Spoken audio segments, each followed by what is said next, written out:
Morning, good evening, good afternoon. Welcome back to Cannon Fodder, the channel for Arsenal fans all over this world. Welcome to actually, it's Bank Holiday Monday, isn't it? Actually, I went outside. It seemed more like a Sunday. Remember how Sundays used to be, like, quite tranquil, like the sun was shining, not much traffic. But gone are those days now. But anyway, we've got three possible whole year. We've got some sad news and a reflective news in regards to the former chief scout at Arsenal. We've got some news in regards to, but short news in regards to Lacazette. Lacazette has made a decision. We've also got some news in regards to our striker that we loaned out to the Borough. Where is he going to be heading to? I'm not sure. I'm not sure.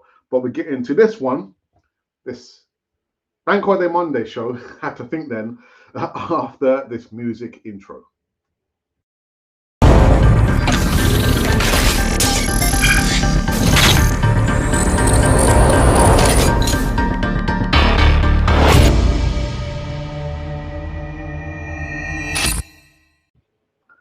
Yes, indeedy. Welcome back to Cannon Fodder, the channel for Arsenal fans all over this. Well, yes, it's a Bank Holiday Monday, man. Oh dear, and actually outside seems more like a Sunday. You know, the sun is shining, quite warm, and there's not much traffic to be seen. Just the odd bus. But anyway, what you guys can actually do right back now is to subscribe to Cannon Fodder TV, help us grow. Actually, yeah, just help us grow and be part of the community. That's all you need to do.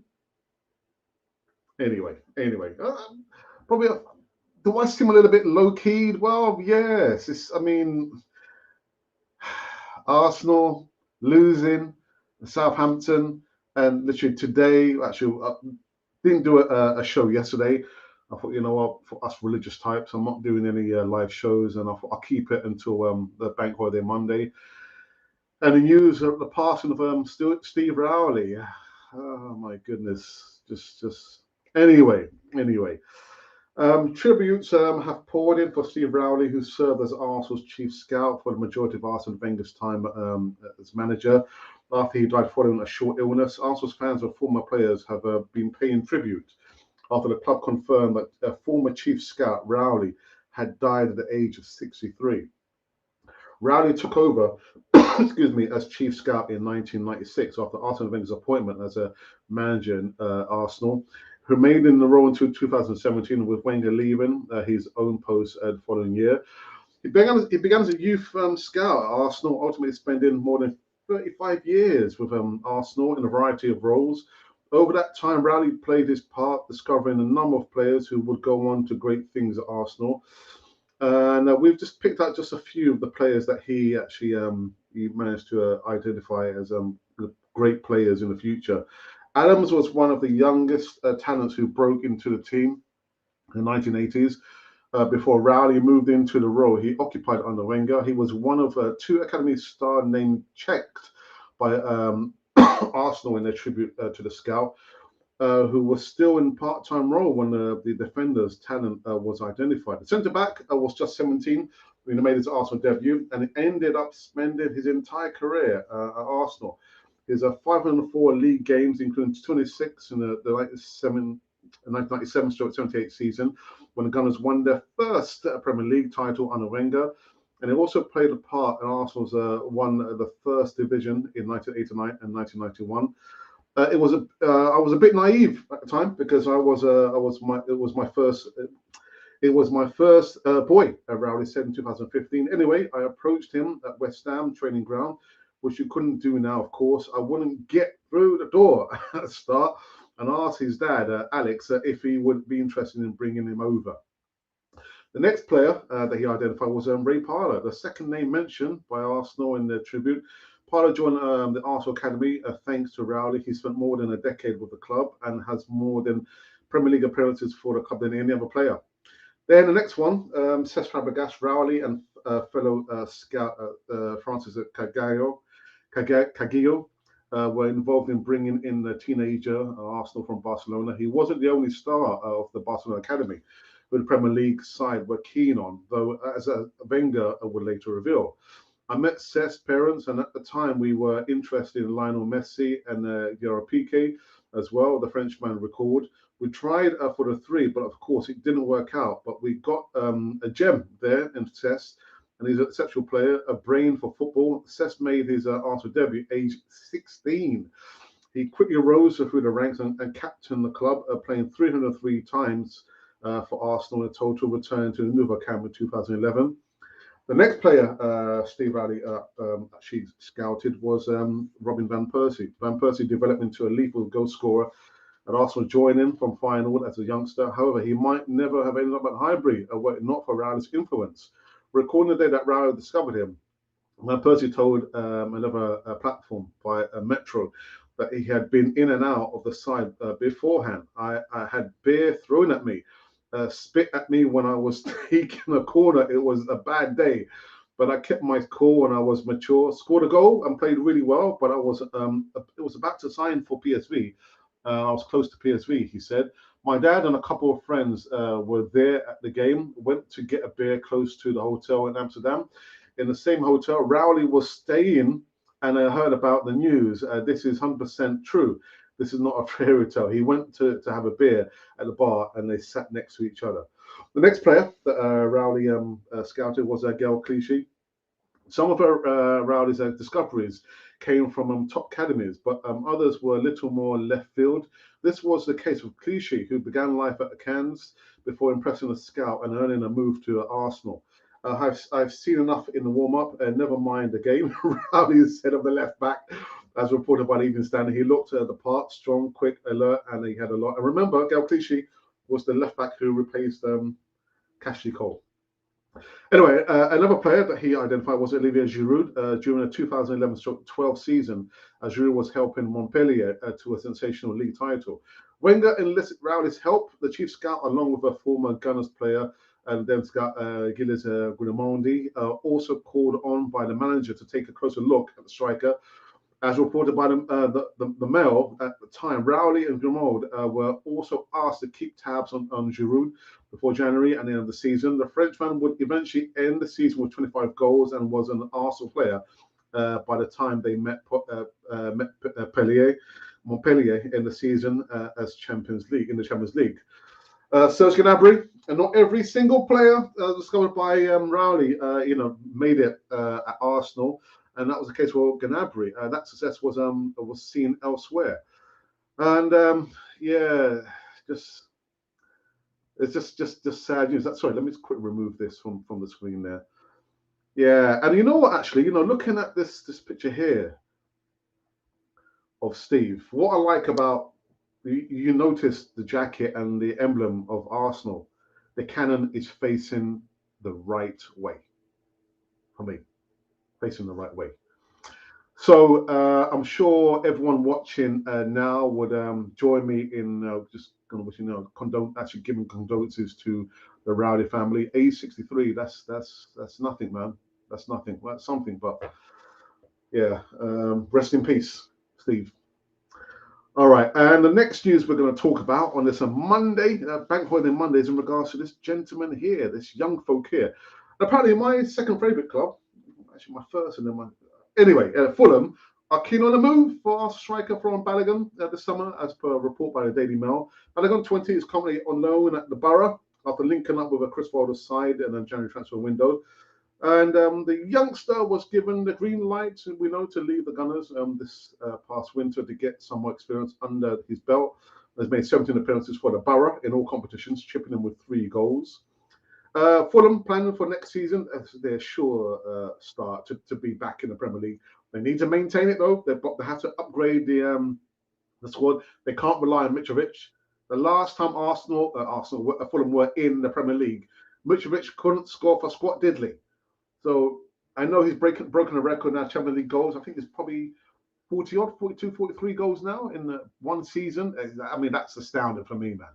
But they need to beef up the squad there. Fulham are only a single win away from the Premier League and will be eager to ensure that they get the recruit right in the summer. Balogun would give them more competition and depth up top. And he has a big point to prove, as he hasn't quite lived up to the hype on loan at Middlesbrough just yet. The England Youth International has risen through the academy with the Gunners, as he played a handful of times for the first team so far.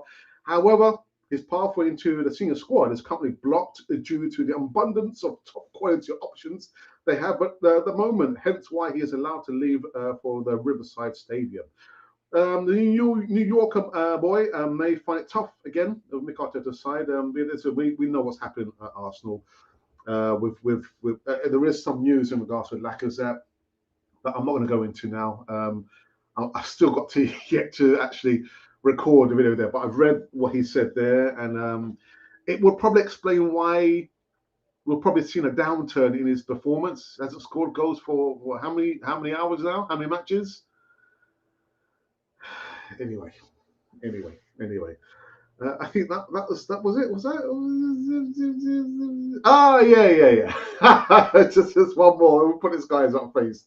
Put his face up. Arteta vows to back young stars. The top four push despite the recent slump. It's come from the Metro. Mikel Arteta would back the young stars who have delivered the club into the mix for a place in the Champions League despite 3 straight defeats. Saturday's defeat to Southampton left the Gunners in 6, 3 points off Tottenham in 4th, following their neighbours' own surprise loss at the hands of Brighton. With the Seagulls and Crystal Palace having also beaten Arsenal in recent weeks, Arteta could perhaps be blamed for shaking things up in the team, but he has vowed to support the youth players.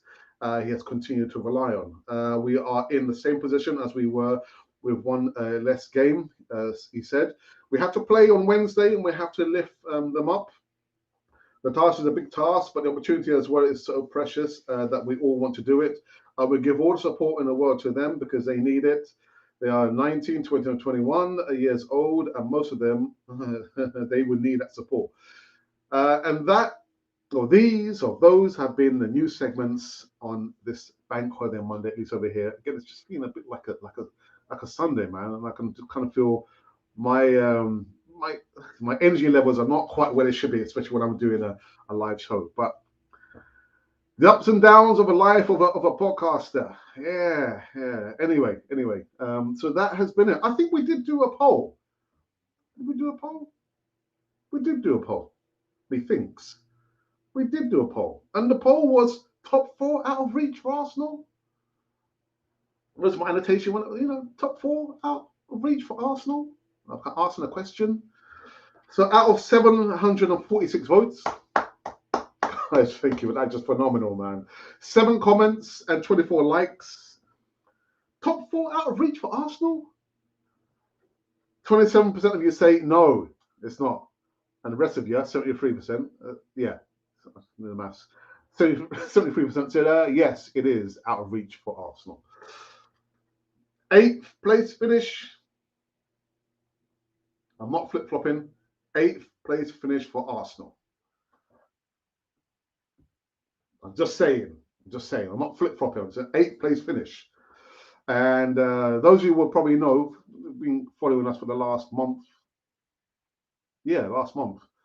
Somebody recommended that I do an ice bucket challenge if Arsenal do reach and secure top 4. I'll be happy to do that, but it's looking a little bit precarious now. 8th place finish for Arsenal. That's all I'm saying. That's all I'm going to say.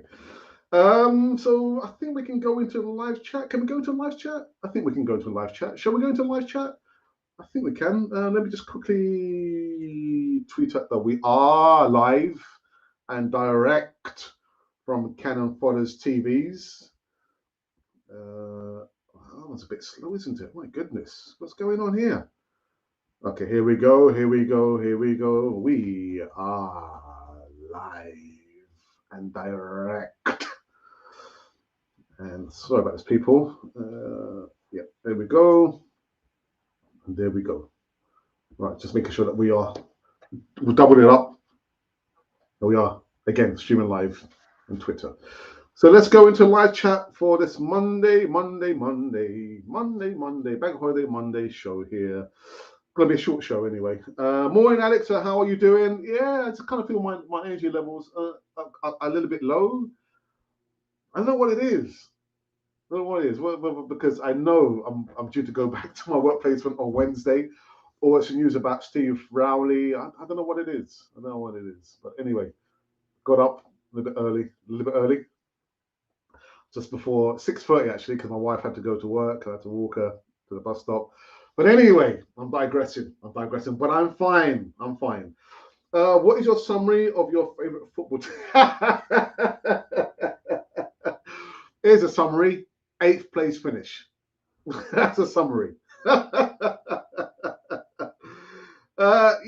We did the post-game reaction, instant post-game reaction, and we haven't done one of those for the longest time. I said I don't want to do it and end up getting upset and angry. So I'd far rather have time to reflect the day after do a show. But I thought, well, my brother struggled with his live watch along. And my estimation about Arsenal is like when I looked at Arsenal over the last few games they assembled, they've just morphed into a team of individuals. Look at Manchester United. They've got talented players there. I wouldn't say all of them are talented, but they play like a bunch of individuals. And Arsenal are morphing to a Man United. They're just like individuals who have just literally just come together last minute. And Arteta say, you know what, guys, I just need like 11 guys, 11 players. Would you mind playing for us? We're going to be playing, in Southampton. Would you mind? That to me, that's what it seems like. There's no cohesion. The cohesion is just gone. Now, is it down to the confidence of the players? They've lost the confidence straight after the international break, or has something happened behind the scenes? I'm thinking it's the latter. Something has happened behind the scenes, and it's 3 games, 3 losses. I can't see no intensity. He tried something different. Southampton, again, the players. What happened to the players? What happened to the players? Because I was going to say, well, he started Martinelli on the right. He did something different. He started Nketiah.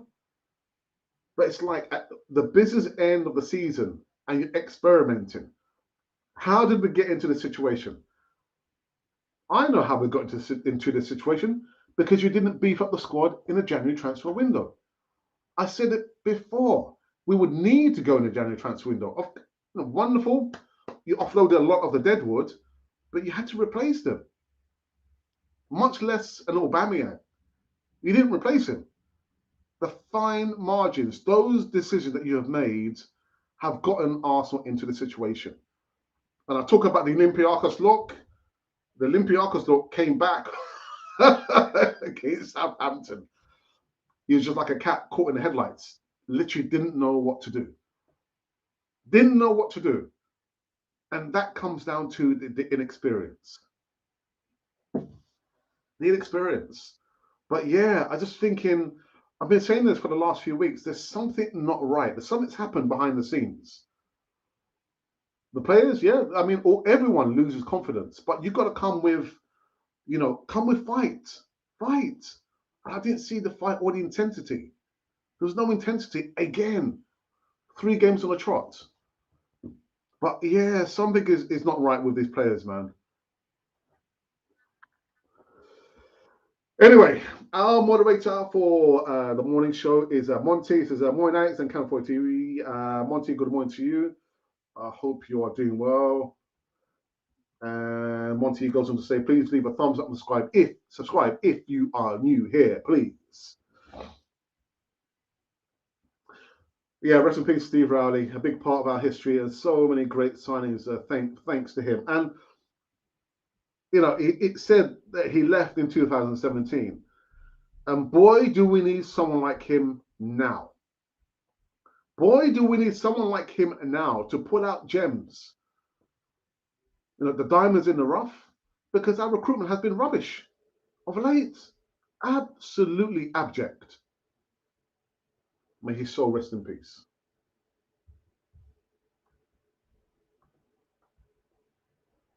Gone are the days where we had world-class scouting. Monty, gone are the days when Arsenal actually looked like a team. Just like a bunch of individuals, literally going nowhere fast. I mean, the capitulation The capitulation, 3 losses on a trot. It's just, for me, it's startling. The players looking lost. Anyway, I'd say Arsenal have become a team of nothingness. So I agree. We always try something different to keep everything exactly.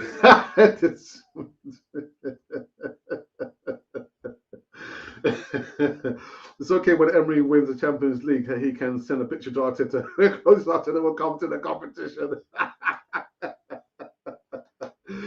Oh my days, man. Monty. Oh my goodness. Sorry guys, let me just make sure. Yeah. Okay, nice one. So John Nagita's just nice one, John. I think John's watching.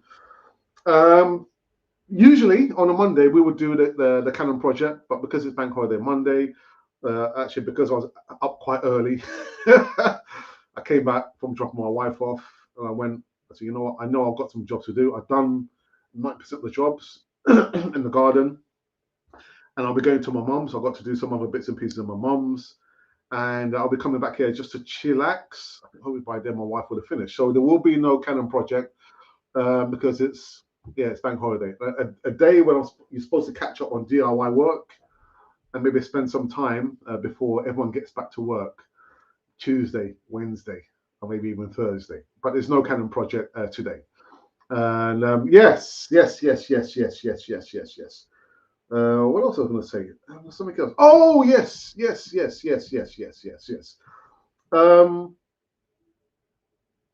a project that we've given our back into. This coming Saturday, the 23rd of April, going to be Stephen Lawrence Day. This organisation, a kickoff at 3, presents Stephen Lawrence Day. It's a community of a set of matches. We're going to be there. We're going to be filming part of it live. I'm hoping to interview the organizers, Michael and Ashley, and we're going to be maybe eating and drinking, and then we're going to be making our way back. But if you have some free time this coming Saturday, April the 23rd, come down, Archbishop's Park, Carlisle Lane, London, SC1. If you see me, I will be with my wife. My wife's going to be doing some of the filming from here, maybe taking photos. Come and say hello, and we might even get you to come live on Canon for the TV. If you are not too short for change, and I know literally this wasn't part of the idea when I spoke to Michael initially, financial support.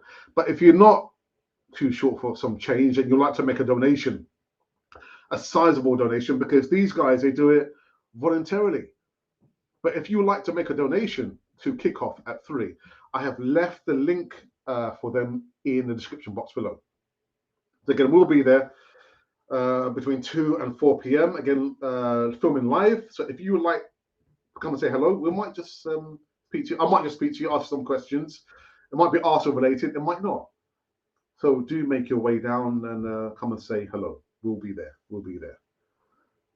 I'll be there. Okay. All right. Right, John Nagita has stepped into live chat. Be careful, lads. Be careful. Morning, Gooners. We still have hope. It tells me I've got 8 viewers. That's quite symbolic. 8th place finish for Arsenal. 8 viewers, 8th place finish. I'm not going to flip flop. I want Arsenal to prove me wrong, but we're 6th place, 2 more places to go. 8th place finish.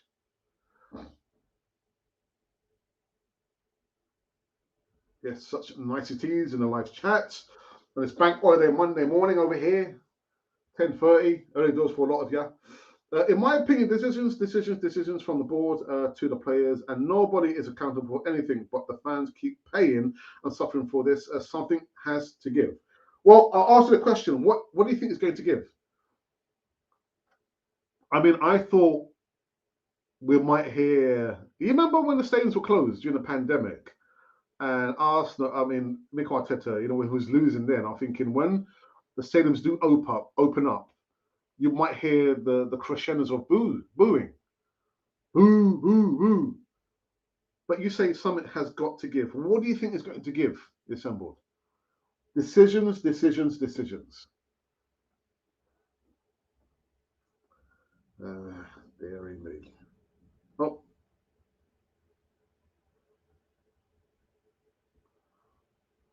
making sure everything's cooling down here. Yes, it is. Yeah. Okay, that's it's going to be a short show. Short show. Before I repeat the news of today, again, it's quite symbolic. They've got 8 viewers. I said 8th place finish. Yeah, before we finish this Bank Holiday Monday show, again, it's early doors. So I'm sure a lot of people must be sleeping and wondering, what's going on. I can hear notifications. What notifications? Oh my goodness, I'm missing Canafoy TV. That's what it is. You're missing Canafoy TV, but you can always catch it on the repeat anyway. We're going to talk very quickly about an idea, an opportunity for each and every one of you to receive and get passive income. There is an opportunity. If you're worried about, paying the bills, or, how are you going to buy the next week's shopping, the next month's shopping? Passive income, where you're leveraging money to make money, not you're leveraging your time to make money. The money you have is making more money. That's how it works. I know it because I'm in this project. So is my wife. So is my brother. So is my mum. A lot of us are in this opportunity. So if you are interested in finding out what it really means to actually get some passive income, send me an email, arsenalrepublic1@gmail.com. And again, it only works for people who have an open mind. If your mind is not open, you've got a closed mind, it's not going to work for you. Your mind has to be open. Have a look at this video. I'll be back in just 2 ticks. I have learned from the life I live that there are opportunities all around us if we will only just look and listen. With opportunities comes risk and rejection, yes, but imagine looking back and saying, I did that, rather than waiting until it was too late. If you want passive income and a sense of personal freedom, act now. This is not for everyone. Not everyone is looking. If you are that person, contact us now. arsenalrepublic1@gmail.com. So there you go. Yeah, the cryptic message, personal freedom, spending more time with your family, traveling, getting the things you've always wanted to have. There is a way. Yeah, send me an email if you want more details. Send me an email, arsenalrepublic1@gmail.com. All right, let's go back into. I just see some comments there.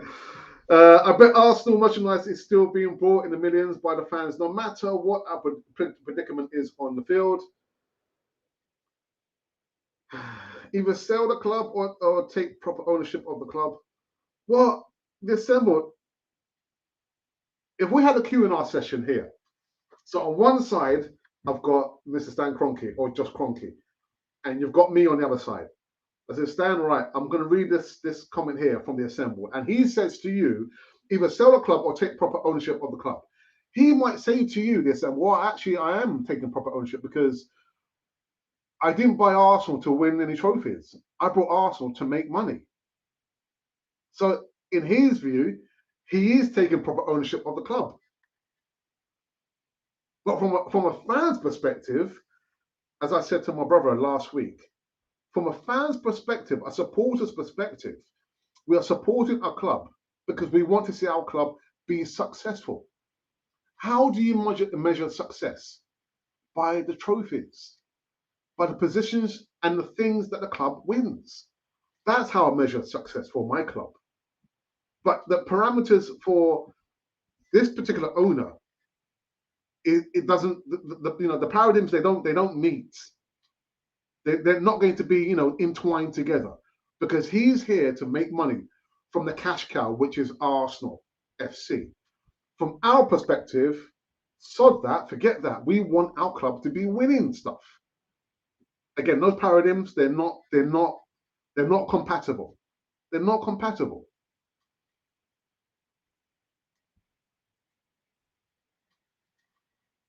Monty, Marta, have you seen the new Cool Runnings Arsenal? Do you know what, John? It's. I mean, we joked about seeing that piece of cloth that they must have. Adidas must have ripped off an old underground train. The pattern, minor gap, minor gap. But on a serious note, to me, it's like they've just run out of ideas. They've literally just run out of ideas. However, they know how gullible the fan base is. They know that a lot of us are going to go out and buy the merchandise. That is why they can churn out any kind of rubbish because we're so gullible to want to have the latest kit at Arsenal. Doesn't matter. Does not matter. You can have a half and half, and people will still go out and buy that rubbish.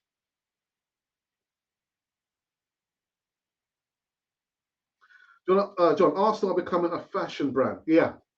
Before you know it, you'll be buying merchandise in your local supermarket called the Stan range, the SK range. Ah, dearie me. John Guna and the Stella McCartney merchandise. It's just you can see they just run out of ideas. They've run out of ideas, unique ideas, just rehashing old rubbish. It's actually the fans that keep Cronky in power. Bleed him dry. Don't buy nothing. Don't go to the games. I mean, Monty, I don't know how many times we have to keep saying this, isn't it? I mean, we can only do so much on Cannon 40 TV. I can do only so much. The left literally, the rest is literally left up to everybody else to do whatever they think they need to do. So if you think you just need to go and buy the merchandise, then continue going to buy the merchandise. But don't come at the end of the season and say, "Oh my goodness, 8th, 9th place finish. Oh my, Arteta. Oh my Edu. Oh Kronkits." But hang on a minute, didn't you just go to the Armory and buy the latest? Didn't you just say that you're struggling to, make ends meet, but you've run to the Armory to buy bits and pieces? We all have to take personal responsibility. And I've said this, and as well as saying 8th place finish, at the end of the season, I'm sure there's going to be some demonstrations because we've been walking again another season thinking life is so wonderful, life is so good at Arsenal. Hang on a minute, we finished 8th again. Let's go and protest. Well, you had like the whole season to protest. You've only just woken up now. You've only just woken up now. I'm sure he can control the merchandise and sell the football club. More money can be made with the merchandise because the club is successful. He's missing a trick. Well, do you know what? I think who was it? I think maybe it was John or someone. Yeah, it must have been maybe John Guna who said that when he went in, he was surprised. When he went to the Armory, he was surprised not to see like his American football merchandise in there. I thought, oh, he's missed a trick there. He's missed a trick there. He doesn't have all his franchise merchandise lined up with Arsenal's. I'm sure people will go and buy that as well. They will go and buy it. But, I just get really frustrated. Really, really frustrated.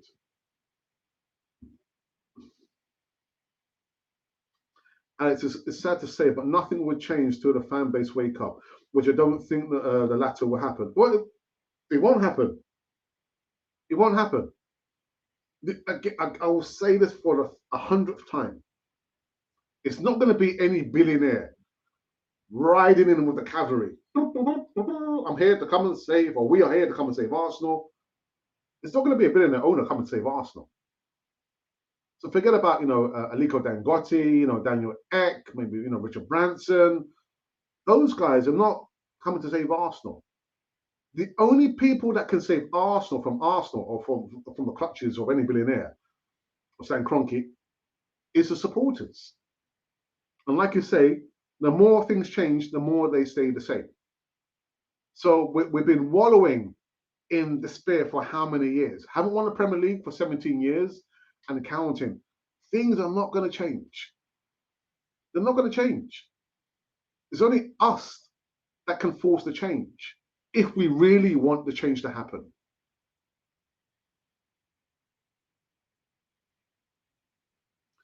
Like it was me who mentioned the Rams. Oh, right, okay, yeah.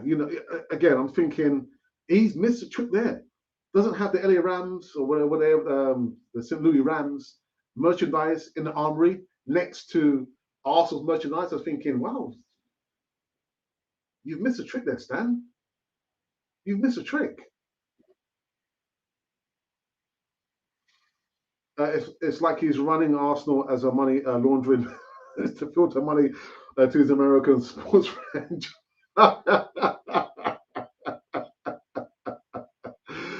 Oh, Monty's gone for broke, man.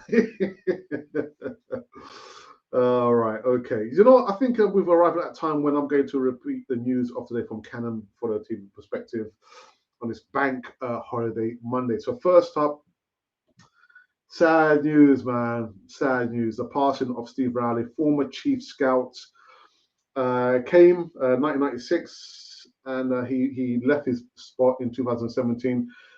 He identified some major young talented players. I mean, see, Tony Adams, Cesc Fabregas, Robin van Persie, the Romford Pele, to mention just a few. And I'm sure everyone will join me in passing on our condolences to the Rowley family. Passed away, aged 63. Age 63. Ah, dearie me. What more can you really say? About that. And of course, we spoke very briefly about this gentleman here, Liverpool, not Liverpool, Fulham. Fulham are hoping to beef up their squad by just kind of looking at Ron Balogun. Yes, as reported by the Daily Mail, the youngster was given the green light to leave Arsenal in search of more experience. And this report is saying that actually hasn't lived up quite to the expectations, but no doubt Fulham would be looking at him because they need to beef up the squad because they're just one win away from returning back to the Premier League. And boy, they cannot rely on Mitrovic. I know he's broken the championship record for the most goals, 40 odd goals in one season. I think, wow, well done to that. But you got to remember the last time Fulham were in the Premier League, Mitrovic couldn't score a goal for squat diddly. So if they are looking at Balogun, Mitrovic is going to need all the support in the next Premier League campaign, and they need to sustain their presence in the Premier League. And then last but not least, we spoke about the man himself, and he's just saying literally, since the slump, he's going to support the youngsters. You know what? I just think he has overplayed Saka, and he should know it himself. But it goes down to not having a strong number two. A strong number two would have said to him, "Not Mikel Arteta, you're playing some of the youngsters too much. Especially Saka. Saka has been overplayed. For the last two seasons. Got to give him a break. Didn't buy any players in the January transfer window, and he missed the trick as well. Absolutely ridiculous. Ridiculous." There is a video coming later on today in regards to Lacazette. It says that he has decided. What has he decided? Ooh, you got to wait and see. We got to wait and hear. But I've yet to record that video. But before I make my way to my mother's house, I'll be recording and editing the video so you guys can see it later on today. So, people, I think that is it. I can quickly refresh the page and see if there's been any changes in the voting for top four out of reach for Arsenal. It's top four out of reach for Arsenal. We've had just five more votes, five more votes, and the numbers have remained the same. Actually, top four out of reach for Arsenal. For me, it is. I said it's beginning of the season, 8th place finish, and 27% of you say no, it's not out of reach. So gullible. 27% of you, and 73% say actually yes, it is. I'm on the 73% side. That says it all. All right, people. I think we are done. Let's read this last few comments here. And really, good morning to you, good morning, and everyone. Happy Easter. Yeah, rest in peace, Steve Rowley. This is why he's a billionaire businessman, a ruthless businessman. Yeah. Guys, don't get twisted. If This might sound controversial for some of you, but not for me. If we had an owner like a Roman Abramovich, most likely Mikel Arteta would not still be here because he demanded success. If I'm pumping dubious money into a club, I want to see some return. I have dubious money here, but I'm willing to spend it on this club here that I bought with the dubious money. But I want to see a return, and I want to see quick returns. So I'm not saying Arteta in. I'm not saying Arteta out. I'm just saying if we had an owner like Roman Abramovich, I don't think he would have lasted this long. That's all I'm saying. It all goes back to the Cronkies. The Cronky. What can you say? What can you say? People, methinks we have finished. Unless there's going to be any more comments you want to read out or give anyone a shout out. I think we're finished. We're finished. We're 13 to the minutes of 11 a.m. a UK time. No more comments? Any more comments? No more comments. Yeah, I think we're probably finished.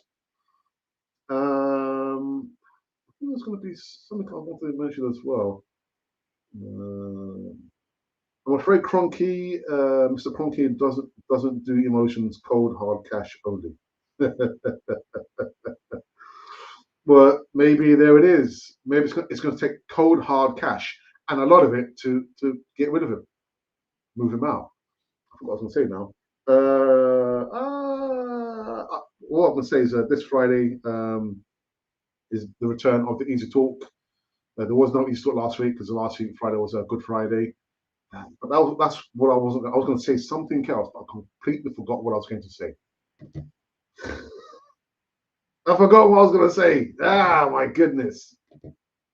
Nah, not forgotten. I've yet to hear from my brother whether he's going to be doing a watch along on Wednesday because we're back in action against Chelsea. It would be typical of Arsenal, wouldn't it? We lose against teams that we're supposed to beat, and we beat a team that we're supposed to lose against. That would be typical Arsenal, wouldn't it? But I can't see it happening. Can it? Can it happen? No, I don't think so. I forgot what I was going to say. Oh, he has already said he doesn't need to sell Arsenal. Yeah, he's not going to sell Arsenal anytime soon. All right, people. I'm out of here. Thank you for joining me on this this Monday bank holiday Monday show here. Rest in peace, Steve Rowley. We miss the likes of him now. Really, really, we do. We do. Like I said, I'm not sure whether my brother's going to be doing a watch along on Wednesday. I can't remember what time. I think it's probably 8 p.m. kick off. I'm not even sure. But this is why you've got to subscribe. If you don't subscribe, you're going to miss all the notifications. You're going to miss all the latest and breaking news running on this channel of ours. This channel of ours is Cannon Fodder. The channel for Arsenal fans all over